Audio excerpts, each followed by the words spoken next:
कलयुग में यदि कोई हर हारे हुए इंसान का सहारा है तो वह है खाटू श्याम। लेकिन क्या आप जानते हैं कि वे खाटू श्याम कैसे बने? यह कहानी है उस वीर बर्बरिक की जिसने अपने वचन और भक्ति के लिए अपना शीश भगवान श्री कृष्ण के चरणों में अर्पित कर दिया। तो चलिए जानते हैं इस रहस्यमय और दिव्य कथा को। कहानी की शुरुआत हमें द्वापर युग में ले जाती है। महाभारत का युद्ध अपने चरम पर था। धर्म और अधर्म के बीच भयंकर संग्राम चल रहा था। उस समय एक ऐसा वीर था जिसकी शक्ति के आगे बड़े से बड़ा योद्धा भी टिक नहीं सकता था। उसका नाम था बर्बरिक। वह भीम के पौत्र और घटोत्कच का पुत्र था। बर्बरिक को 3 ऐसे दिव्य बाण प्राप्त थे जिनसे वह संपूर्ण युद्ध का परिणाम बदल सकता था। पहला बाण सभी शत्रुओं का नाश करता था। दूसरा बाण अपने पक्ष के सभी योद्धाओं की रक्षा करता था और तीसरा बाण ऐसा था जो कभी व्यर्थ नहीं जाता था। जब बर्बरिक को महाभारत युद्ध का समाचार मिला तो वह भी युद्ध में भाग लेने के लिए कुरुक्षेत्र की ओर चल पड़ा। उसकी इच्छा थी कि वह उस पद से युद्ध करेगा जो कमज़ोर होगा ताकि युद्ध में संतुलन बना रहे। लेकिन यह इच्छा स्वयं भगवान श्री कृष्ण को चिंता में डालने लगी। श्री कृष्ण जानते थे कि यदि बर्बरिक युद्ध में उतर गया तो युद्ध का संतुलन बिगड़ जाएगा और धर्म की स्थापना कठिन हो जाएगी। भगवान श्री कृष्ण ब्राह्मण का वेश धारण कर बर्बरिक के पास पहुँचे। उन्होंने उससे पूछा कि वह युद्ध में क्यों जा रहा है। बर्बरिक ने विनम्रता से अपनी शक्ति और अपने व्रत के बारे में बताया। श्री कृष्ण ने उससे दान मांगा। बर्बरिक ने कहा कि जो भी आप मांगेंगे वह मैं दे दूंगा। तब श्री कृष्ण ने उससे उसका शीश दान में मांग लिया। बर्बरिक ने बिना किसी संकोच के अपना शीश दान कर दिया। यह त्याग इतना महान था कि स्वयं देवता भी आश्चर्यचकित रह गया। भगवान श्री कृष्ण ने बर्बरिक के इस महान बलिदान से प्रसन्न होकर उसे वरदान दिया कि कलयुग में वह श्याम नाम से पूजेगा और हर हारे हुए इंसान का सहारा बनेगा। महाभारत का युद्ध समाप्त हुआ। भगवान श्री कृष्ण अपनी लीला समाप्त कर अपने धाम लौट गए। धरती पर कलयुग का आगमन हुआ। जैसा कि शास्त्रों में वर्णित था, कलयुग अपने साथ अधर्म, असत्य, लोभ और निराशा का अंधकार लेकर आया। धर्म का क्षय होने लगा। मनुष्य की आयु और पुण्य घटने लगे। लोग केवल अपनी इंद्रियों की तृप्ति में लग गए। चारों ओर हताशा और पीड़ा का साम्राज्य फैल गया। हजारों वर्ष बीत गए। समय के साथ नदियों ने अपने मार्ग बदले। रूपवती नदी भी धरती के गर्भ में कभी विलीन हो गई और गर्भवती नदी के नाम से जानी जाने लगी। लोग बर्बरिक की कहानी भूल गए, उसके बलिदान को भूल गए और भगवान श्री कृष्ण के उस बलिदान को भी भूल गए। लेकिन पाप का भार बढ़ता गया और भक्तों को सचमुच एक सहारे की आवश्यकता होने लगी। तब भगवान श्री कृष्ण के उस वरदान के सत्य होने का समय आ गया। कलयुग के मध्य में राजस्थान की वीरभूमि पर एक छोटा सा गांव था, खाटू। यह एक शांत और साधारण सा गांव था। इसी गांव में एक ग्वाले की एक गाय थी। वह गाय प्रतिदिन चरने के लिए अन्य गायों के साथ जाती थी, लेकिन शाम को जब वह लौटती तो उसके थनों में दूध नहीं होता था। ग्वाला कई दिनों तक यह देखकर परेशान रहा। उसे लगा कि कोई रास्ते में उसकी गाय का दूध धो लेता है। एक दिन उसने निश्चित किया कि वह सच्चाई का पता लगाएगा। वह छिपकर अपनी गाय के पीछे पीछे गया। उसने देखा कि उसकी गाय अन्य सभी गायों से अलग होकर एक विशेष स्थान पर एक छोटे से टीले पर जाकर खड़ी हो गई। ग्वाला आश्चर्यचकित रह गया जब उसने देखा कि उस गाय के थनों से दूध की धारा स्वतः ही बहने लगी और उस टीले की भूमि में समाने लगी। यह कोई सामान्य घटना नहीं थी, यह एक दिव्य चमत्कार था। ग्वाले ने दौड़कर यह बात गांव के मुखिया और अन्य लोगों को बताई। गांव वाले उस स्थान पर पहुंचे और यह चमत्कार देखकर दंग रह गए। यह बात धीरे धीरे पूरे क्षेत्र में फैल गई और उस समय के खाटू के राजा रूप सिंह चौहान के कानों तक भी पहुंची।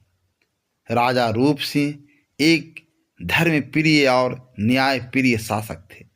उन्हें जब इस चमत्कार का पता चला तो उनके मन में यह जानने की तीव्र इच्छा हुई कि उस भूमि के नीचे ऐसा क्या रहस्य छिपा है जिसके लिए एक गाय भी अपनी ममता लुटा रही है।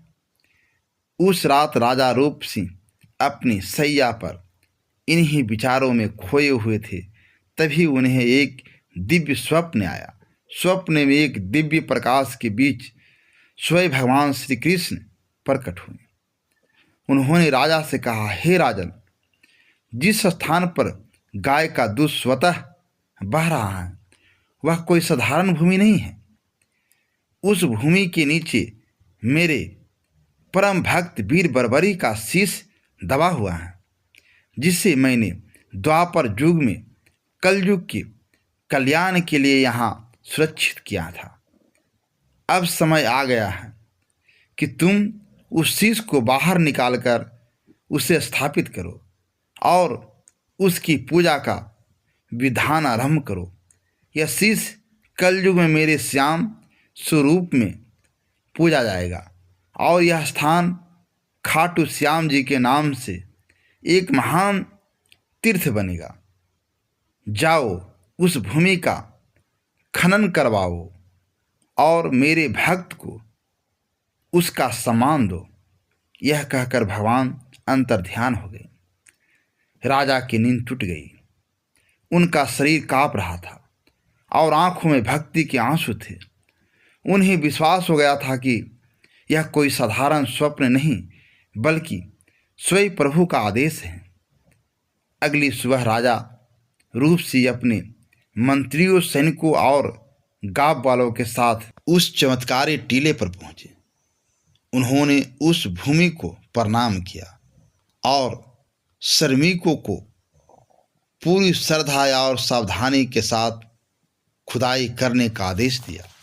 पूरा गांव सांस रोके उस दृश्य को देख रहा था। जैसे जैसे खुदाई गहरी होती गई, लोग की उत्सुकता बढ़ती गई और फिर वह क्षण आया जब फावड़ा एक कठोर वस्तु से टकराया। श्रमिकों ने सावधानी से मिट्टी हटाई और जो दृश्य सामने आया उसे देखकर सबकी आंखें भक्ति और आश्चर्य से चौंधी आ गई। भूमि के गर्भ से पत्थर का बना एक अद्भुत अलौकिक शीश प्रकट हुआ। वह शीश काले पत्थर का था, लेकिन उसके मुख पर एक दिव्य आभा थी। आंखें जीवंत प्रतीत हो रही थी और मुख पर शांत करुणामय मुस्कान थी। जिस दिन यह शीश प्रकट हुआ वह देवोठनी एकादशी का पवित्र दिन था। राजा और प्रजा समझ गए कि यह स्वयं भगवान श्याम का ही स्वरूप है। उन्होंने उस शीश को बड़े ही आदर और सत्कार के साथ बाहर निकाला और पूरे विधि विधान के साथ भव्य शोभा यात्रा निकालते हुए उसे अपने महल में ले गए। राजा ने उसी स्थान पर जहाँ शीश प्रकट हुआ था एक भव्य मंदिर का निर्माण करवाया। सन 1027 ईस्वी में राजा रूप सिंह चौहान और उनकी पत्नी नर्मदा कंवर द्वारा उस मंदिर की नींव रखी गई और उसमें उस दिव्य शीश को स्थापित किया गया। यही मंदिर आज श्री खाटू श्याम जी के मंदिर के नाम से प्रसिद्ध है। लेकिन कहानी का एक और रहस्य भी है। जब शीश की स्थापना हो गई तो प्रश्न उठा कि शीश की पूजा तो होगी, पर धड़ का क्या? तब यह रहस्य खुला कि बर्बरी का धड़ राजस्थान की ही रिंगस नामक स्थान के पास गिरा था और आज भी रिंगस में बाबा श्याम के धड़ की पूजा होती है। इसलिए खाटू जाने वाले बहुत से भक्त पहले रिंगस में शीश नवाते हैं और फिर खाटू में बाबा के दर्शन करते हैं। अब इस कथा का सबसे महत्वपूर्ण संदेश हमारे जीवन से जुड़ा है।